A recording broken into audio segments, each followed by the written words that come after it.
Imagine करो कि आपने महीनों तक मेहनत की, नीट का एग्ज़ाम दिया, रिज़ल्ट का इंतज़ार कर रहे हो और अचानक ही आपके फ़ोन पे एक नोटिफिकेशन आता है न्यूज़ के थ्रू कि नीट री एग्ज़ाम हो सकता है। यानी कि एग्ज़ाम लीक हो चुका है या फिर पेपर लीक हो चुके हैं। अब सबसे बड़ा सवाल आता है कि अगर री एग्ज़ाम हुआ तो क्या होगा? रैंक बदलेगी, कट ऑफ ऊपर जाएगा या नीचे जाएगा, फ्रेशर्स को फ़ायदा होगा या ड्रॉपर्स को नुकसान, मेंटल प्रेशर कितना बढ़ेगा? आज की इस वीडियो में हम पूरे सिनेरियो को डिटेल में समझेंगे कि री एग्ज़ाम होने के दौरान क्या क्या आपको परेशानियां देखने को मिल सकती है। पहले तो अपने डिस्कस करते हैं कि री एग्ज़ाम आखिरकार हो क्यों रहा है। सबसे पहले समझते हैं कि री एग्ज़ाम की बात आखिर उठ क्यों रही है। हर साल नीट में लाखों स्टूडेंट पार्टिसिपेट करते हैं। कंपटीशन ऑलरेडी इतना ज़्यादा हाई होता है कि आप सिर्फ एक नंबर से भी हज़ारों की रैंकों में बदलाव देखा जाता है। लेकिन अब कुछ चीज़ें देखने को मिल रही है, जैसे कि पेपर लीक हो जाना, पेपर के दौरान चीटिंग हो जाना, ग्रेस मार्क्स हो जाना या फिर अनफेयर एडवांटेज जो कि काफ़ी बच्चे लेते हैं, काफ़ी टीचर्स या काफ़ी बड़े बड़े पॉलिटिशियंस के थ्रू। जैसी कंट्रोवर्सी सामने आती है तब स्टूडेंट्स डिमांड करने लगते हैं कि एग्ज़ाम को फिर से लिया जाए ताकि फेयरनेस एकदम मेंटेन रहे। हर किसी के पास एकदम प्रॉपर अधिकार होता है कि वो एक तरह से अपनी आवाज़ उठा सकते हैं। अब प्रॉब्लम यह है कि अगर ये एग्ज़ाम होता है तो इसका इफेक्ट सिर्फ कुछ बच्चों पर नहीं पड़ेगा बल्कि पूरे एग्ज़ाम इकोसिस्टम पर ही पड़ जाएगा।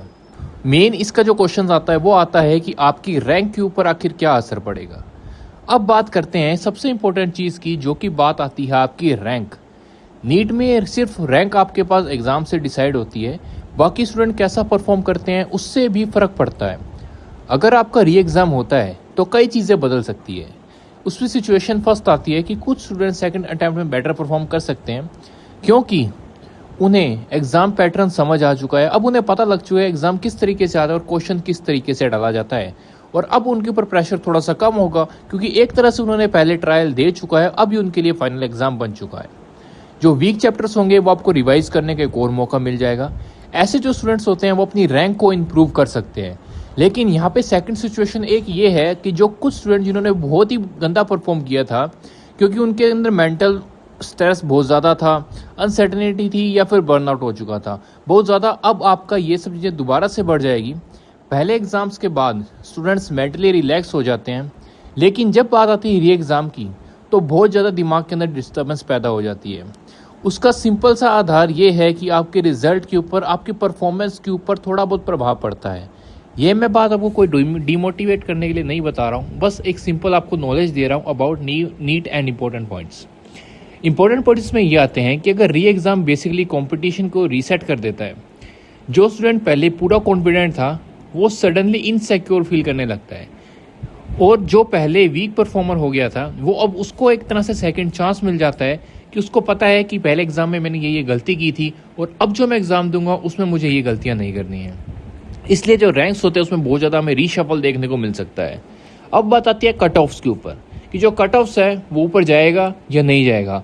अब री एग्ज़ाम्स के अंदर सबसे बड़ा सवाल कट ऑफ्स का ही होता है। अगर ये एग्ज़ाम होता है तो कट ऑफ पर क्या असर पड़ेगा? देखो, ये कोई फैक्टर पर डिपेंड करता है।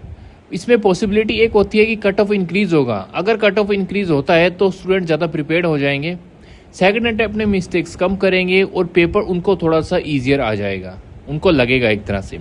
तो एवरेज स्कोर जो होता है वो बढ़ जाता है, एवरेज रैंकिंग बढ़ जाती है।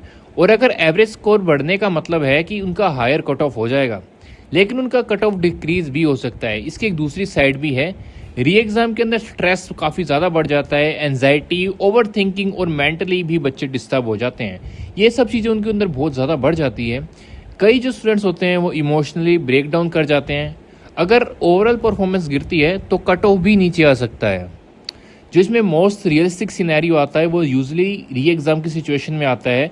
वो क्या क्या होते हैं कि जो टॉप स्कोरर्स होते हैं वो ज़्यादा इंप्रूव करते हैं, जो पहले से ही टॉपर्स हैं वो खुद को और ज़्यादा इंप्रूव कर लेते हैं। जो एवरेज स्टूडेंट्स होते हैं उनके ऊपर प्रेशर और ज़्यादा बढ़ जाता है और वो खुद और भी ज़्यादा स्ट्रगल करने लग जाते हैं। इसलिए कंपटीशन और डेंजरस हो सकता है। अब बात आती है फ्रेशर्स और ड्रॉपर्स के ऊपर इसका क्या इम्पैक्ट पड़ने वाला है। तो अब बात करते हैं कि जो कंट्रोवर्शियल टॉपिक है फ्रेशर और ड्रॉपर्स के बारे में। जो फ्रेशर्स हैं वो ऑलरेडी बोर्ड एग्ज़ाम्स और नीट प्रेशर हैंडल कर चुके हैं, उनको पता है कि कैसे होता है कैसे नहीं होता है।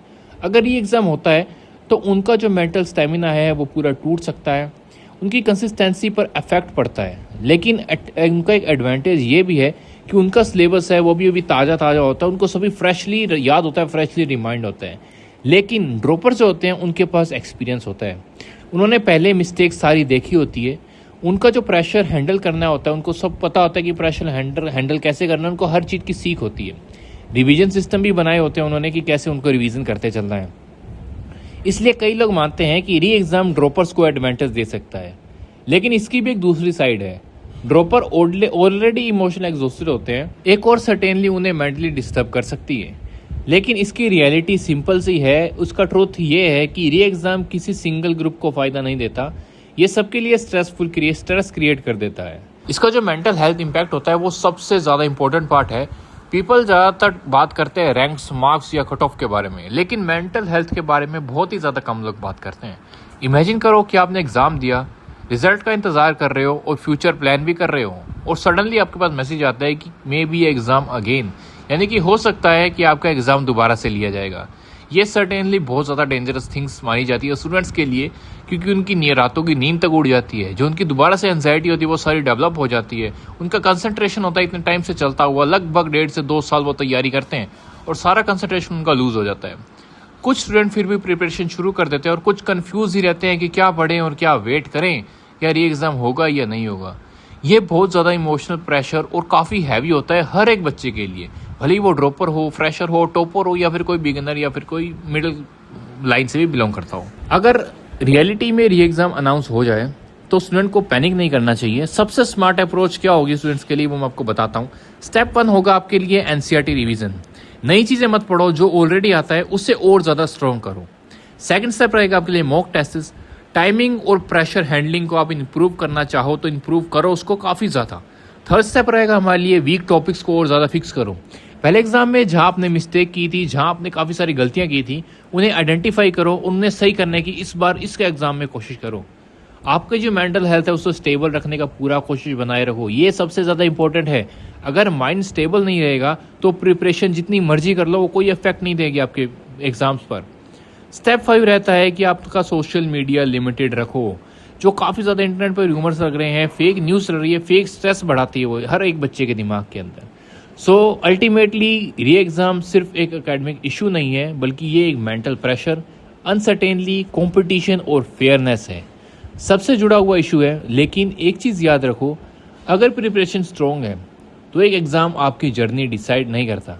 कंसिस्टेंसी, कामनेस और स्मार्ट स्ट्रेटजी, यही लॉन्ग टर्म सक्सेस की एक रियल कीज़ है। अगर आपको ये वीडियो हेल्पफुल लगी हो तो लाइक, शेयर और सब्सक्राइब ज़रूर से करिएगा।